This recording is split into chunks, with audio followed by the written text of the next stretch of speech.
Confidencial, con Pacho O'Donnell y Felipe Piña.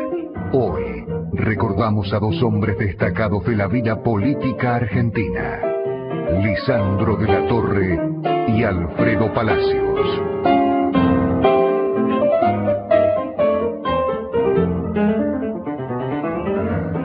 Bueno, buenas tardes. ¿Qué tal, Felipe? ¿Cómo están todos? Hoy estamos solos, nos gusta muchas veces estar los dos solos. Está bueno. Y aparte hablando de gente tan interesante como la que vamos a hablar hoy, de Lisandro de la Torre y Alfredo Palacios. Alfredo Palacios, que dos personajes, ¿no? Dos personajes que se extrañan. Sí. El otro día estábamos hablando con amigos de la falta de debate, ¿no? De ideas. O sea, lo pobre que fue la campaña que hemos vivido hace un tiempo, la campaña electoral, donde no se discutían ideas, se discutían qué lugar en la lista ocupa uno, qué lugar ocupa el otro, ¿no? Chicanas, las operaciones, claro. Campaña sucia, digamos, y bueno, es extraña esta gente que tuvo, los dos fueron legisladores, los dos fueron tipos que estuvieron al servicio del país, desde diferentes posiciones seguramente, pero que han dejado una huella muy importante en la historia argentina, ¿no? Además eran momentos en que se escuchaban las ideas, ¿no? Tal cual. Porque en este momento, digamos, en las elecciones influye mucho el poder económico, la televisión y el dominio sobre los medios, la posibilidad, digamos, de tener acceso a los medios y demás. Actualmente se votan mucho imágenes, ¿no? Sí. La gente se convence mucho con esas cosas. Por ahí hay candidatos realmente sin medios, pero que sus ideas no es muy interesantes. A lo mejor los hay, no sé. Sí. Pero sus ideas no se pueden escuchar. O le dan un minuto en televisión para que el tipo diga, la única vez que sale en televisión tenga que decir todo lo que piensa. Pero además aprovechar la televisión no es fácil. Claro, por eso digo. Es decir, porque por ahí hacer un spot de televisión cuesta mucha plata. Claro, además me para parece... que sea bueno, viste, a veces una vista spot de televisión, que lamentable para hacer este spot mejor no hubiera hecho nada. Por ejemplo, esto del debate, ¿no? Que debaten 3 candidatos. Si son 15, ¿por qué no debaten los 15, digamos, no? ¿Por qué no hay tiempo para que debatan las minorías? Eso también elección, condiciona, ¿no? Por ahí para los partidos de izquierda muchos no llegaron al punto. No, digamos, los de izquierda, digamos, Altamira, por ejemplo, no llegó al punto. A mí me parece que independientemente que vos los votes o no, la posibilidad de escuchar ideas distintas, con la que uno no esté de acuerdo, al margen, digamos, ¿no? Esa posibilidad de un abanico de ideas donde hay propuestas, y me parece fantástico. Cuando yo fui legislador, lo tenía a Altamira al lado y a Echegaray atrás. Dos personajes muy interesantes. Vos podés no estar de acuerdo con ellos, pero son tipos con un fundamento ideológico muy muy vigoroso.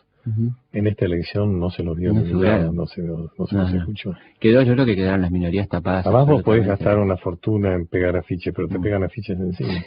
Además hay, digamos, hay circuitos, hay gente que se ocupa especialmente de taparte los afiches, o sea, son contratados para taparte los afiches.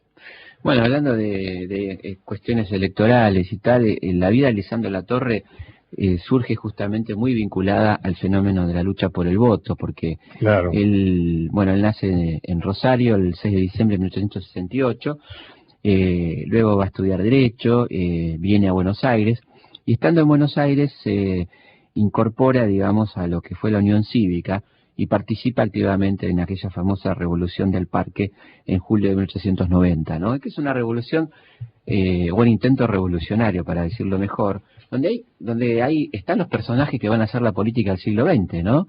Ahí lo tenés, a Marcelo T. Alvear, a Hipólito Yrigoyen, a Leandro Alem, a Lisandro de la Torre y a Uriburu, el futuro golpista, que también está en el parque. Del mismo lado, digamos. Efectivamente, ¿no? Contra un gobierno como el gobierno, bueno, y por supuesto está en Roca y está Mitre, de alguna manera. Supuestamente del lado de Juárez Selman, pero en realidad decididos a voltearlo. Efectivamente, o sea, está toda la política argentina potencial y real en ese momento. Yo tenía un artículo que escribí para el diario Perfil, yo decía que Kirchner había logrado lo que no logró en su momento Juárez Selman. Cuando Juárez Selman es llevado al gobierno por Roca, con la idea de que siendo su concuñado y siendo cordobés y siendo aliado, le va a allanar el camino a volver al gobierno. Pero Juárez Selman intenta independizarse, como hizo Kirchner de Duhalde. Lo bonito parecería que Kirchner lo logra. Cosa que Juárez Selman no logra porque Roca, a quien llaman el zorro, aprovecha este intento de golpe de Campos militar y de Leandro Alem de la parte cívica, y si bien lo frustra, supuestamente por un acuerdo con Campos, de alguna manera ya es el empujón final que necesita Juárez Celman para caer. Claro, lo que quería justamente Roca. Después asume Pellegrini, que ya es un aliado absolutamente absoluto de Roca y de Mitre y demás. No, además que también los errores cometidos por Celman, ¿no? Un gobierno muy corrupto, muy autoritario, con el unicato, ¿no? Esta presidencia de la nación y del partido. Sí, hay que ver si era más corrupto que Roca y que los demás. No. Creo que lo que pasa es que trató de independizarse. Y que los dejó afuera de los crear negocios. su propio entorno de poder independientemente de los deja fuera. Los otros. Los y eso creo que es... Hablamos de operaciones, creo que la acusación de Juárez Celman de corrupto puede ser cierto, pero digamos que los demás no eran angelitos. No, y menos Roca, ¿no? Justamente. Pero yo estaba viendo, estaba en el médico, cuando suelo ir, y estaba viendo un libro de estancias. No, que no era el libro de estancias que he visto antes. Impresionante, no sé si era de gusto un libro de estancias, pero eran todos de políticos de esa época. Claro. Juárez Celman, estancia impresionante. Roca, unas estancias impresionantes. La larga. Y la de La Paz, en Córdoba y demás. O sea, eran hombres que realmente, creo que tenían estancias y que por eso formaban parte del poder, ¿no? Sí, pero salían del gobierno con otras estancias impresionantes. Con más estancias. Recordemos que las estancias en esa época, y ahora han vuelto a hacerlo, eran las fuentes de riqueza. Absolutamente. ¿no? Poder, ¿no? Y eran mansiones, verdaderos palacios, ¿no? Estaba Richie, un montón de políticos de la época con sus estancias. Bueno, en este contexto, digamos, cuando aparece de alguna manera en la vida política don Lisandro Latorre, que participa de esa revolución, y él dice, bueno, hablando de lo que había pasado en esa revolución, y yo estuve en muchas de las interioridades de la Junta Revolucionaria, efectivamente, ¿no? Hay un encuentro con Roca, ¿no? Un poco antes. Sí. Alem se considera muy traicionado. Absolutamente, lo dejan solo porque Mitre se va. Los dos líderes de la Unión Cívica eran Mitre y Alem. Mitre se va a Montevideo, lo deja solo Alem, que, bueno, obviamente rápidamente es derrotado porque encima las fuerzas militares no lo responden, así que queda solo y esto va a provocar la fractura de la Unión Cívica en la Unión Cívica Nacional, liderada por Mitre, y la Unión Cívica Nacional, liderada por Alem, que va a plantear la teoría y la política de la intransigencia revolucionaria. Es decir, no participamos de los comicios hasta que no haya una ley electoral sana y se termine la corrupción gubernativa, o por lo menos atacar la corrupción gubernativa.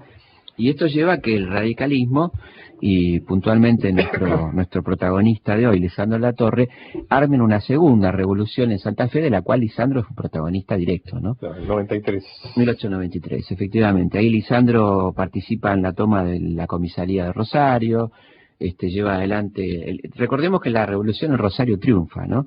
Y que es derrotada, digamos, en Buenos Aires.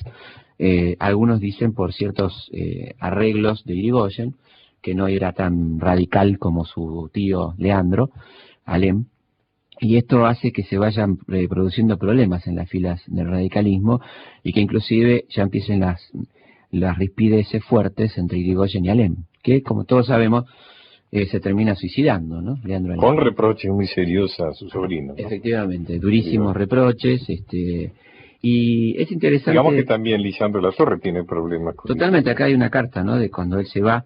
Porque él renuncia al radicalismo, claro. Además tiene un duelo que a es espada muy interesante. Pasa al herido, ¿no? Claro, y por eso se deja la barba.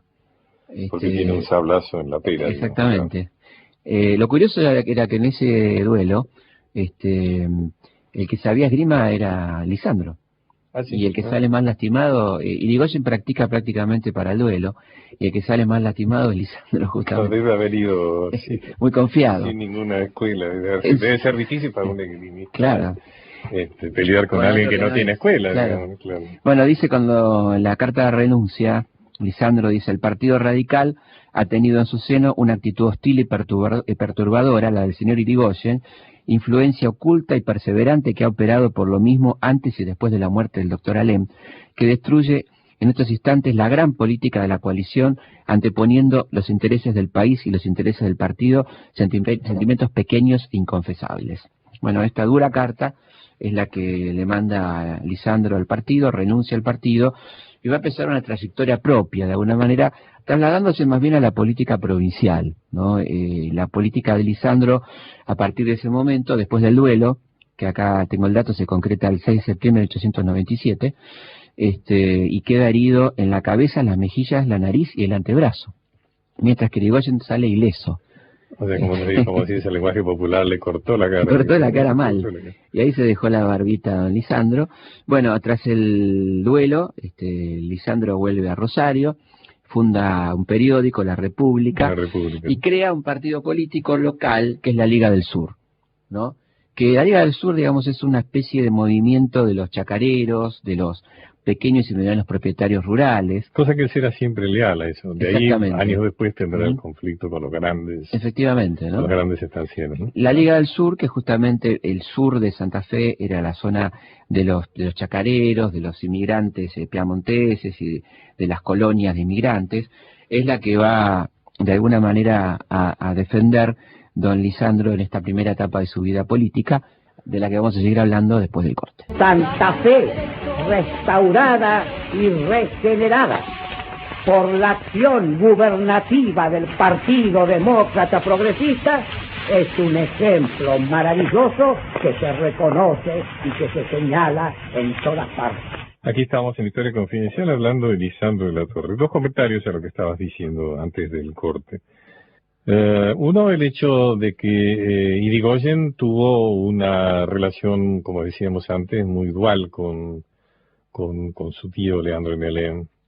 Hay unas manifestaciones de Pellegrini donde cuenta la traición de Irigoyen a Leandro de Alem, que es una traición importante, cuando él cuenta que está en la estancia de un amigo de Pellegrini, descansando. Pellegrini, un tipo con problemas de salud, y se recluía con frecuencia en lugares de descanso. Está ahí, el Pellegrini ya es presidente, se están acercando las elecciones, y cuenta que está ahí tomando sol y ve algo que se mueve en una especie de bosquecillo que hay ahí cerca. Después descifra que es una persona que está como escondido, y luego se da cuenta que es Irigoyen, que está ahí, que lo está llamando, que ha ido a encontrarse con él, pero muy clandestinamente. Entonces se acerca a Pellegrini y tiene una conversación, donde los temas son dos, cuenta Pellegrini. Uno es el hecho de que Irigoyen le pide por una maestra, que ha sido cambiada de destino, y se dice que Irigoyen tenía una especial debilidad por las maestras. Eso era parte de las infundios, digamos, que corrían, o de las verdades que corrían sobre él. Y lo otro es que le anuncia que va a haber una revolución. Protagonizada, liderada por Leandro Alem, y que va a correr sangre, que es una revolución. Bueno, a partir de allí Pellegrini regresa urgentemente a la Casa de Gobierno, y allí donde se pone en marcha la seria represión, donde Leandro Alem va preso, una gran cantidad de dirigentes del radicalismo, de la Unión Cívica, van presos, y es cuando se produce la elección, digamos, de sustitución de Pellegrini, cuando sube Luisa Peña, que se produce estando todos estos dirigentes en prisión y en estado de sitio en el país, ¿no? Es decir, que Irigoyen traiciona en distinto, tiene movimientos verdaderamente muy... Otra cosa de color, por decirlo de alguna manera, que cuando vos hablás de la República, hay que decir que el redactor de la República era Florencio Sánchez. Que luego va a pasar al anarquismo, ¿no es cierto? Claro. La protesta. Y que será recordado hoy como... Está ahí su monumento ahí en la calle Corrientes. Sí que está. Ahora lo mudaron. Lo sacaron. Claro. Pero el monumento de Alcanillita. El Canillita, claro, porque él escribió sobre los canillitas. Bueno, él inventa el término, ¿no? Y ahí viene el término canillita, justamente, los vendedores de diarios, ¿no? Y en 1900, de la Torre va a Estados Unidos. Se pasa 2 años viajando por Estados Unidos, ahí se ha alejado bastante de la política y ha tomado su rol de chacarero, digamos. Claro. Y estudia avances para la explotación de la tierra, cosa que significa algo bastante novedoso en esa Argentina donde en realidad los poseedores de la tierra se dedicaban a estar en la capital y le mandaban la remesa de dinero a sus administradores.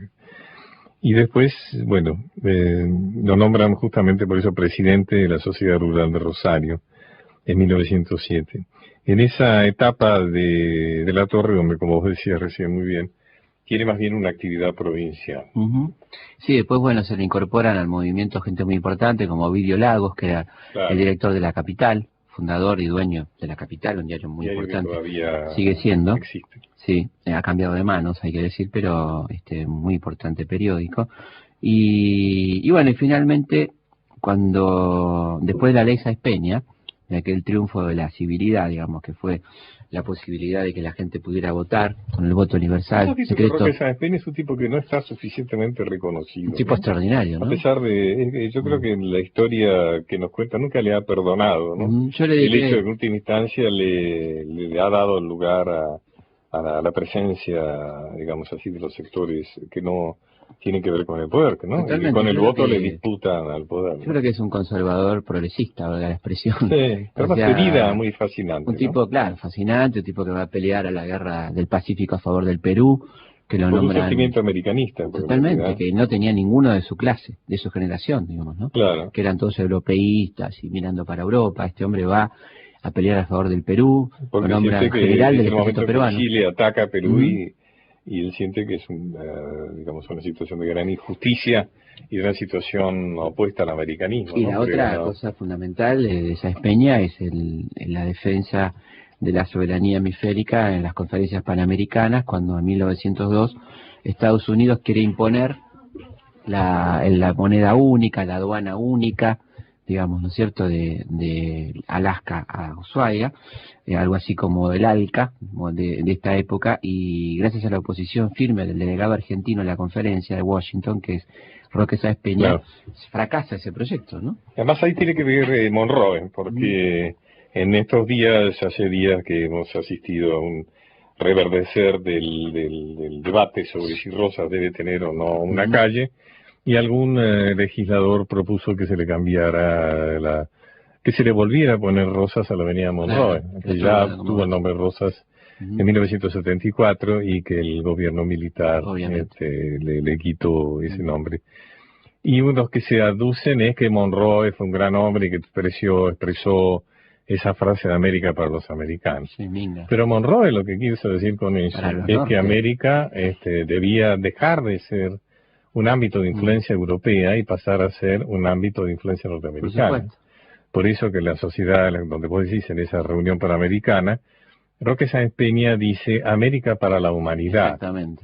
Que es una frase que justamente se opone a la América para los americanos. Absolutamente. Que por supuesto es muy aplaudida por Francia, por Gran Bretaña y demás, porque de alguna manera Roque Sáenz Peña estaba expresando el deseo de la clase a la que pertenecía y que le iba muy bien con su dependencia con Gran Bretaña. Pero no hay que deformar lo que quiso decir Monroe, como vos dijiste recién, lo que Monroe quiso decir América para los norteamericanos. Claro, o sea, realmente, bueno, esa época daba esos personajes, ¿no? Y yo creo que Sáenz Peña es un hombre que merece un lugar más destacado, que como bien decías, evidentemente a los que han escrito la historia parece que no les cae del todo bien un hombre que ha hecho tanto por la democracia, ¿no? Y que además también su ministro de Interior, Indalecio Gómez, ¿no? Los dos grandes arquitectos de aquella ley electoral. Que no fue fácil, ¿no? Convencer porque fue una ley, no fue un decreto. Totalmente, una ley que se tuvo que... Bueno, fíjate que él la manda al Parlamento apenas asume, y van a tardar 2 años más o menos en discutirla y aprobarla, ¿no? Y vos estabas hablando justamente de que de la Torre de alguna manera es elegido gracias a esa... Claro, que hay, digamos, la conformación de una nueva fuerza política que existe entre nosotros y que tiene mucha fuerza todavía en Santa Fe, que es el Partido Demócrata Progresista, que se constituye el 14 de diciembre de 1914 en el Hotel Savoy, y ahí dice Lisandro Latorre, como un acto fundacional: después de la disolución de los antiguos partidos, participamos del deseo general de crear uno nuevo, no para que haga vivir a situaciones y partidos del pasado, sino que, inspirados en la alta tradición del espíritu argentino, pueda armonizar con las exigencias presentes y futuras de nuestra sociedad todo lo que debe ser conservado como vínculo de solidaridad entre los anteriores y las nuevas generaciones. Es una especie de nexo, ¿no?, entre lo que era la clásica política del PAN y de esos viejos partidos y lo que estaba pasando con el socialismo, el radicalismo, los nuevos partidos políticos modernos que se dan. El Partido Autonomista Nacional, al cual, como decíamos hace un rato, pertenecía Roca, Pellegrini y todos los que tenían la sartén por el mango, ¿no? Efectivamente. Y una cosa que utiliza, digamos, muy bien de la Torre en la campaña electoral, porque de alguna manera de la Torre aparece como el candidato de los conservadores, increíblemente, frente a Irigoyen, o sea, el planteo de armar un frente de derechas, podemos decir, de alguna manera, o centro-derecha, como se dice ahora. Habían prohibido la presencia del radicalismo. Se había prohibido a Marcelo T. de Alvear presentarse a elecciones. Efectivamente, y ahí están las negociaciones, bueno, hasta que finalmente, bueno, surge la candidatura de Irigoyen, ¿no? Pero un problema que tienen justamente los sectores dirigentes es que ahí no gana se ponen Augusto, de acuerdo. Justo le gana de la Torre. Claro. Agustín P. Justo, que es un militar bastante avisado en la política, a favor de la prohibición de Marcelo T. de Alvear, sube a presidente las elecciones a Eso va a ser en la década del 30. Claro, ¿no? sí. Acá esto es la primera elección. Estamos hablando de antes. Claro, la elección de Irigoyen. Exacto. Y él, de alguna manera, la campaña también la basa en explotando en los sectores medios y en los sectores altos, una sospecha posiblemente válida, y era la inexperiencia administrativa de los radicales, ¿no? Y él dice, irónicamente, de alguna manera, queremos que ocupen los principales puestos nacionales ciudadanos que hayan dado pruebas suficientes de aptitud para realizar los anhelos permanentes de orden institucional, de progreso económico, de continuidad en la labor cultural, moral, intelectual, fundados a costa de tanto sacrificio de las generaciones anteriores. Es decir, no sea cosa que le entreguemos el país a unos inexpertos, a unos improvisados, que echen por tierra todo lo hecho hasta ahora, ¿no? Lo cual habla de esta ideología un tanto conservadora, claro, ¿no? Era un republicano. Exactamente, un tipo... Era un conservador liberal, pero republicano. Él tenía la idea de un liberalismo honesto y que respetara las formas republicanas. Y lo loco es, digamos, por eso es que su oposición al radicalismo, quizás por las malas cosas del radicalismo, lo acerca a Uriburu, el dictador. Efectivamente. Porque, curiosamente, el candidato de Uriburu será de la Torre. Claro. Le ofrece inclusive un ministerio, pero advirtiéndole en una carta que, de alguna manera, ese ministerio será el primer paso, le dice casi textualmente, de una revolución que no tiene otro destino que usted. Exactamente, y además, digamos, finalmente lo rechaza, ¿no? Porque no participa. Y bueno, entonces yo creo que es interesante decir que evidentemente hubo conversaciones, primero con Uriburu, a quien conocía de la época del parque, después con Justo, pero él de una manera al contrario se va a presentar en una fórmula alternativa, inclusive una alianza con los socialistas, ¿no? Es decir, con Repetto, ya estamos hablando de la época del golpe, donde demuestra que es un hombre de la democracia en definitiva, ¿no? Que en un principio quizá su odio o su enojo muy profundo con el radicalismo, al que le criticaba algunos vicios electorales, inclusive, porque ciertamente los tuvo, ¿no? La segunda etapa de Irigoyen hubo un exceso de intervenciones federales, hubo algunos casos de fraude también, lamentablemente, algunos casos de corrupción, y Lisandro le critica esto y cree, como alguna gente, bastante gente, lamentablemente, que la solución pasaba por un golpe militar, ¿no es cierto? Esto lo o por lo menos por su renuncia. Después vamos a hablar de Palacios, pero Palacios, siendo decano de Derecho, le pide la renuncia a Irigoyen, ¿no es cierto? Hubo un movimiento de gente democrática que le pedía la renuncia a Irigoyen, pero no como golpe, sino exactamente, porque él dice, ojo, la sucesión constitucional. Él le pide la renuncia y dice, ojo, porque se puede montar en esto gente realmente peligrosa, ¿no? Vamos al corte. Bueno, seguimos hablando de Lisandro de la Torre. Como seguramente estos libros también pasarán a ser premios del concurso, deberíamos recordar el concurso. Totalmente. Y decir que ya lo cerramos en el próximo programa. Estamos preguntando a qué se llamó Azules y Colorados, qué significó este enfrentamiento de este sector militar del ejército argentino y de la Armada también, y parte de la Fuerza Aérea, que se produce entre 1962 y 1963. Nos escriben a historiaconfidencial@radiomitre.com.ar y los premios son libros de historia de Pacho y míos y los libros de Capital Intelectual, que son muy interesantes y que salen todos los meses, 2 libros juntos, ¿no? Bueno, recordemos que está en cartel Guayaquil, en el Teatro del Pueblo, una obra mía dirigida por Lito Cruz, actuada por Lito Cruz y por Rubén Estela. No me da vergüenza hacer la promoción porque además es baratísima, la entrada cuesta 7 pesos. La más cara 12 pesos, así que tiene aspectos prácticamente de invitación. ¿Y está además es importante? Sí, está muy bien. importante que conozcan el Teatro del Pueblo, que es un teatro en subsuelo, es un teatro de una enorme tradición, un teatro que es dirigido por la gente de la Fundación Somigliana, donde están Tito Cosa, Carlos Páez, Eduardo Romner. Y la sede del Teatro Independiente, claro, ¿no? Así que para nosotros es un honor estar en ese teatro. Absolutamente. Si hablamos de Lisandro Latorre, no podemos dejar de hablar de Roca-Runciman. Totalmente. El Roca famoso pacto Roca-Runciman, que tenía que ver ciertamente con lo que había pasado en Ottawa, en Canadá, en 1932, después de la crisis, cuando Inglaterra decide comprarle fundamentalmente a sus colonias y excolonias, a los miembros del Commonwealth, digamos, dejando afuera a la Argentina, que era uno de los mercados privilegiados de las inversiones británicas.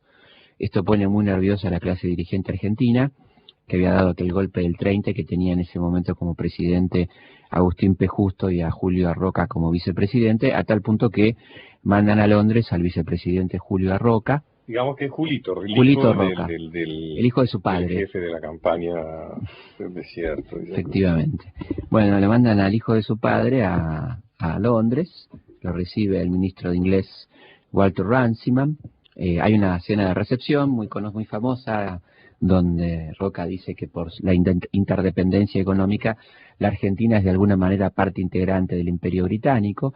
Esto quería decir que le deberían corresponder, por lo tanto, los beneficios de las colonias y excolonias. Esto es lo que significaba. Es algo así, por lo menos hay quienes le dan eso, que la Argentina es una perla más de la corona británica. Efectivamente, ¿no? Esto lo afirma. El trato de colonia o excolonia, y al mismo tiempo promete toda la sujeción que Gran Bretaña pueda pretender, ¿no? Nuestro querido amigo Arturo Jaureche habla del pacto del coloniaje, ¿no? Claro. Y efectivamente esto fue un tratado absolutamente leonino, donde quiero decir que lo que lo firmaban no es que estaban siendo víctimas de un abuso, sino que lo estaban firmando con conocimiento de causa. La abusada fue la nación, porque la gente que lo estaba firmando se estaba beneficiando personalmente de esto, ¿no? La ciudad era la oligarquía ganadera. Exactamente, porque digo, que a nadie se le ocurra... Lo que se actuaba era la venta de carnes y venta de carne, básicamente. Claro, básicamente la Argentina se comprometía,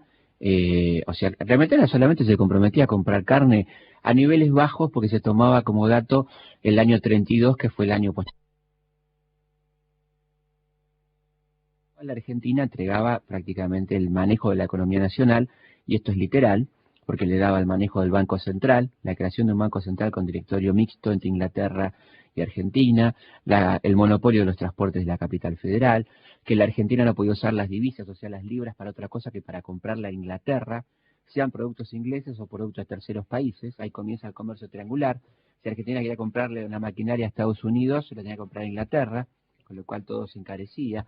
Es decir, un verdadero desastre. Y además algo que es clave es el hecho de que Inglaterra se guardaba el derecho de elegir a quién le compraba. Efectivamente. Que eso era más que nada la clave del negociado. Sí, humillante, ¿no? Es decir, que Inglaterra le compraba a los funcionarios, con estancia. Efectivamente. Ahí aparece el conflicto con el ministro de Hacienda, que era Duo. El palacio está ahí en la avenida Alvear. Un lindo palacio, ¿no? Que es ahora donde están construyendo un hotel ahí al lado de la Curia, ¿no es cierto? Había dos implicados, y esto es obra de Lisandro, de la Anunciatura. La Anunciatura, ahí está, donde estaba Piolagui en su momento. Digamos que la denuncia viene justamente de don Lisandro, ¿no? Senador santafesino, que defendía, como decíamos hace un rato, a los productores pequeños. Claro, porque quedaban afuera. A los chacareros. Habían quedado afuera, porque como bien decías vos, la compra era discrecional, era a un par de tipos, o sea, no más de 10, 20 ganaderos invernadores, que era una categoría superior, el tipo que tenía el campo para invernadas cerca del puerto, que eran mucho más caros, y a pocos frigoríficos, básicamente ingleses y norteamericanos. Eran ingleses, sí, claro, y norteamericanos. El norteamericano, el anglo-inglés, como su nombre lo indica, y entonces Lisandro era una riqueza manejada por el imperio y por unos pocos socios interiores. Ahí estaba el vicepresidente Roca, ahí estaba el ministro de Economía Pinedo, Federico Pinedo. Y ahí estaba el ministro de Hacienda, como bien dijiste, Duo, que están implicados directamente en el negocio. ¿Cuál es el negocio? El negocio era una evasión impositiva monumental, y la la utilización del cambio paralelo, porque había dos tipos de cambio, el cambio turista, digamos, y el cambio comercial, que era una diferencia importante. Y estos tipos hacían un negocio extraordinario con las divisas, el frigorífico Anglo puntualmente. Una bicicleta, como se llama. Una bicicleta impresionante, y el material, o sea, las cuentas, la contabilidad, la mandaban a Londres, la contabilidad verdadera, digamos, adentro de cajas de Chillet Beef, que tenían además el sello de aprobación del Ministerio de Hacienda, ¿no? Esto lo comprueba Lisandro a partir de la denuncia de un trabajador de un frigorífico que le acerca a través de su secretario, Yasky se llamaba el secretario, la información precisa de que esas cosas están en un barco anclado en el puerto llamado Norman Star. Y ahí hay un hecho impresionante porque primero Lisandro pide el permiso de allanamiento y el capitán se niega diciendo que es territorio británico el barco, por lo tanto no se puede allanar. Bueno, se solucionan una cantidad de situaciones hasta que finalmente se puede allanar y encuentran esas cajas, las rompen. Hay algo uno recomendaría que cuando vayan a alquilar una película, alquilen Asesinato en el Senado de la Nación. Una película de Jusid, donde realmente todo esto está contado muy claramente, ¿no? Sí. Con Miguel Ángel Solá, un gran papel de Miguel Ángel Solá. Y de Pepe Soriano. Pepe Soriano extraordinario, ¿no? Pero alquilen la película esta, acuérdense, Asesinato en el Senado de la Nación. Y además una pintura de los años 30 perfecta, sí, ¿no? Y donde todo esto está bastante bien contado. Está muy bien contado y está muy bien actuado. Realmente yo creo que a nosotros nos ha quedado la imagen de Pepe Soriano como Lisandro, ¿no? Como Lisandro, así como nos ha quedado. Además le hizo un teatro después. Claro, exactamente. Y una obra de David Viñas era Lisandro. Una obra de Viñas, sí. Bueno, y casi como uno le queda la imagen de don Enrique Muñoz como Sarmiento. Como Sarmiento. Porque es la imagen vívida. También te queda la imagen de Lisandro como de en Pepe, la Argentina, ¿no? Hay finales, no es como en Hollywood, y los finales a veces no son como uno querría.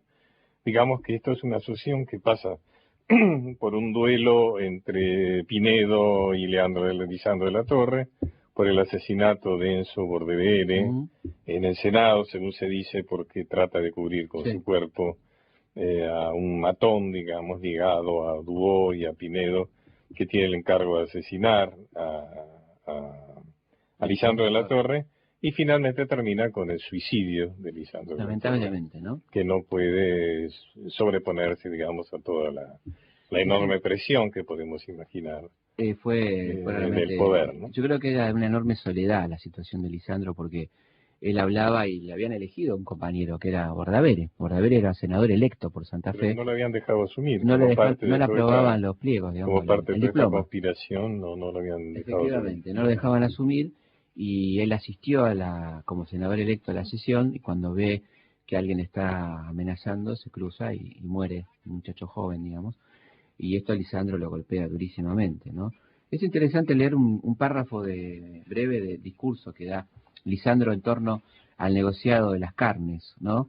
Él dice, el gobierno inglés le dice al gobierno argentino: no le permito que fomente la organización de compañías que le hagan competencia a los frigoríficos extranjeros, porque esto estaba en el pacto Roca-Runciman, ¿no? En esas condiciones no podría decirse que la Argentina se haya convertido en un dominio británico, porque Inglaterra no se toma la libertad de imponer a los dominios británicos semejantes humillaciones. Los dominios británicos tienen cada uno su cuota de importación de carnes y la administran ellos. La Argentina es la que no podrá administrar su cuota. No sé si después de esto podremos seguir diciendo al gran pueblo argentino salud, ¿no? Esto es lo que provoca evidentemente... Recordemos que los dominios británicos son las colonias en colonias, ¿no es cierto? Claro. Australia, Nueva Zelanda, Canadá... La otra cosa que me parece interesante es ubicar ideológicamente a Lisandro, que es un tipo socialdemócrata, digamos, un social cristiano, podemos decir, que uno lo podría ubicar en el centro derecha. Teniendo en cuenta las características de la política argentina, aparece a la izquierda. Esto es lo interesante, ¿no? Claro. Porque eso es lo que hace tan particular nuestra política. Estaba tan marcada por la derecha, por lo menos a nivel parlamentario, que este tipo de discursos, que vienen de un hombre de centro derecha, aparecen en la izquierda. Como decíamos hace un rato, yo creo que la mejor definición de Lisandro es que es un hombre que cree en la democracia, que cree que la democracia es necesaria en funcionamiento de las instituciones republicanas. Como dice su monumento, que está ahí olvidado en la avenida Roque Sáenz Peña, justamente, dice: yo creo en el gobierno de la opinión pública, ¿no? Claro. Es una muy linda frase. Él cree que se puede hacer un gobierno sin corrupción, al servicio, sin necesidad de pasar otro sistema político. Efectivamente. Bueno, vamos al corte, después vamos a hablar un rato de Alfredo Palacios, que tiene bastante que ver con esto que estamos hablando.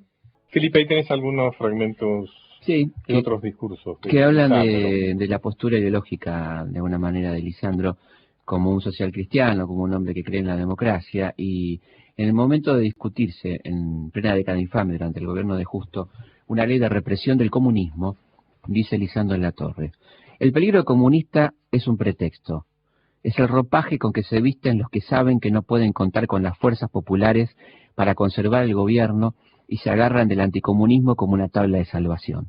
Bajo esa bandera se pueden cometer toda clase de excesos. Finalmente, la carta que le deja a sus amigos cuando se suicida, el 5 de enero de 1939, ya abatido, digamos, ¿no? Y se la deja a algunos de sus amigos que no justamente eran de su partido, por ejemplo, a gente de izquierda como Aníbal Ponce, por ejemplo, y dice: les ruego que se hagan cargo de la cremación de mi cadáver. Deseo que no haya acompañamiento público ni ceremonia laica ni religiosa alguna. Mucha gente buena me respeta y me quiere y sentirá mi muerte. Eso me basta como recompensa. No debe darse una importancia excesiva al desenlace final de una vida. Si ustedes no lo desaprueban, desearía que mis cenizas fueran arrojadas al viento. Me parece una forma excelente de volver a la nada, confundiéndose con todo lo que muere en el universo. Me autoriza a darles este encargo el afecto invariable que nos ha unido. Adiós. Una carta muy conmovedora que es con la que pone fin a su vida don Lisandro de la Torre. Bueno, vamos a hablar ahora de don otro, Alfredo Palacios. Del otro digno. Otro digno, por eso cuando pensábamos en el programa dijimos, bueno, de la Torre y Palacios.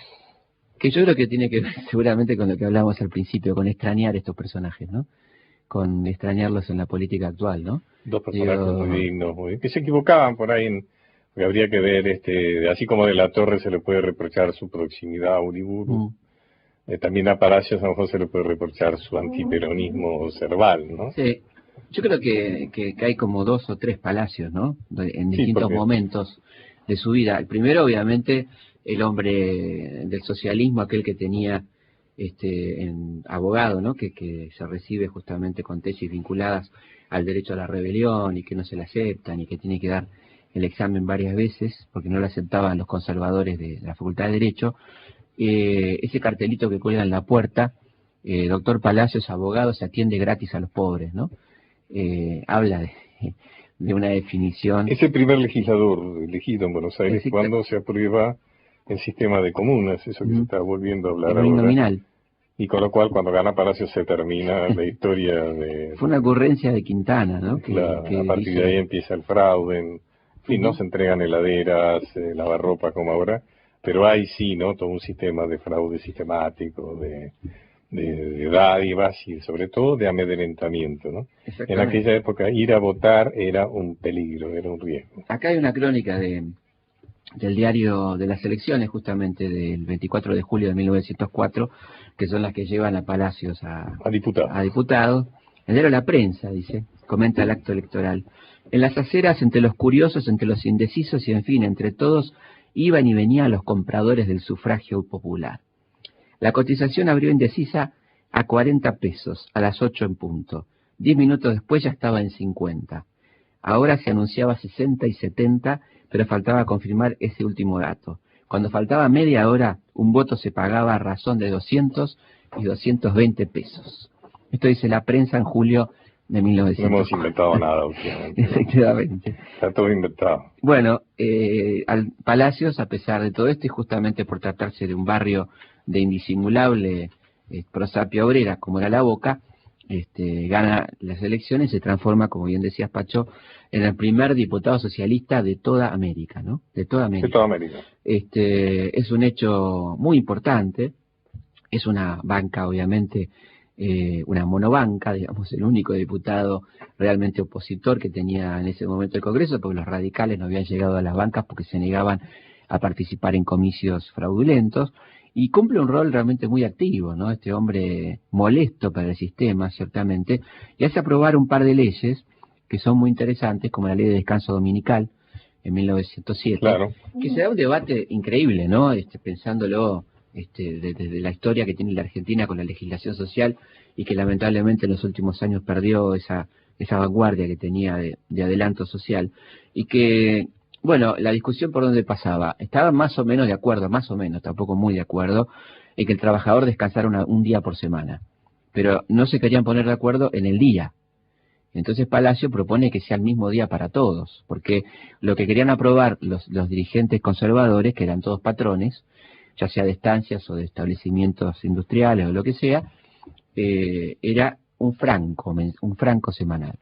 Y la diferencia, que no es semántica, era el descanso semanal dominical, o sea, un día de descanso para todos y para todos los trabajadores. Es decir, el día que los chicos no iban al colegio, porque antes iba al colegio los sábados, el día que podía descansar todos y tener esto tan pregonado por los conservadores, que es la unidad de la familia, pero no respetado, ¿no? Y esto se produce entonces el día domingo, que se elige como el día del descanso dominical, sancionado a iniciativa de Palacios en 1907, lo cual no fue nada fácil, debo decirlo, ¿no? La otra ley, si vos estás de acuerdo conmigo, que Palacio impone, porque hubo una cantidad de otras leyes que fueron propuestas, no aprobadas, pero que muchas de ellas eran tomadas por Perón y aprobadas, digamos, decretadas por Perón cuando está en la Secretaría de Trabajo. La otra ley tiene que ver con la regulación del trabajo del niño y la mujer. Efectivamente. Y establece claras instrucciones de qué es lo que puede hacer un niño y qué es lo que puede hacer una mujer en el ámbito laboral. Yo creo que es interesante, para ir cerrando, o se nos acaba el tiempo, decir dos cosas en torno a Palacio. Fue un socialista muy particular, porque fue un socialista nacional también, en el buen sentido. Socialista nacional, sí. En el buen sentido del término, ¿no? Que no tiene nada que ver con nacionalsocialismo, todo lo contrario. Un tipo que hace un viaje por el interior, se entera de la realidad nacional del interior y empieza a ver de otra manera la cosa, y como le pasó a gran parte de la izquierda argentina, no comprendió el fenómeno peronista, en parte porque fue perseguido, en parte porque vio en el peronismo un pseudofascismo, como era muy común que lo viera la izquierda. Y yo creo que en el final de su vida entiende que la realidad latinoamericana va por otro lado, y por ejemplo es un fervoroso acompañador de la Revolución Cubana. Él, y en 1960 es elegido con el voto peronista. Exactamente, con el voto peronista. Perón ordena votar por Alfredo Palacios. En algunos distritos por el socialismo, y particularmente en la capital, y Palacios venía de Cuba apoyando la Revolución Cubana, lo cual le suma muchos votos de la juventud entusiasta en aquel momento con aquella revolución que empezaba y que tenía todo por hacer y que parecía realmente como un faro en América Latina en aquel momento, ¿no? Para los que no lo conocieron, los jóvenes que nos recuerdan, que no lo recuerdan porque no lo han visto, digamos que Palacio había construido un personaje en su aspecto físico también, ¿no? Con un gran bigote en manubrio, digamos, ¿no? Con las puntas hacia arriba, con un poncho salteño color beige con el cual andaba siempre. Realmente un hombre muy esbelto, muy elegante, ¿no? Que se vestía siempre como un dandy. oscuro. Y realmente era un personaje muy atractivo, ¿no? Así, un gran orador también. Absolutamente. Bueno, nos están diciendo que nos vamos. Nos vamos. Hemos realmente reconfortados, hemos hablado de dos grandes personalidades, como vos dijiste al principio, que las extrañamos. Hasta el sábado. Hasta el sábado.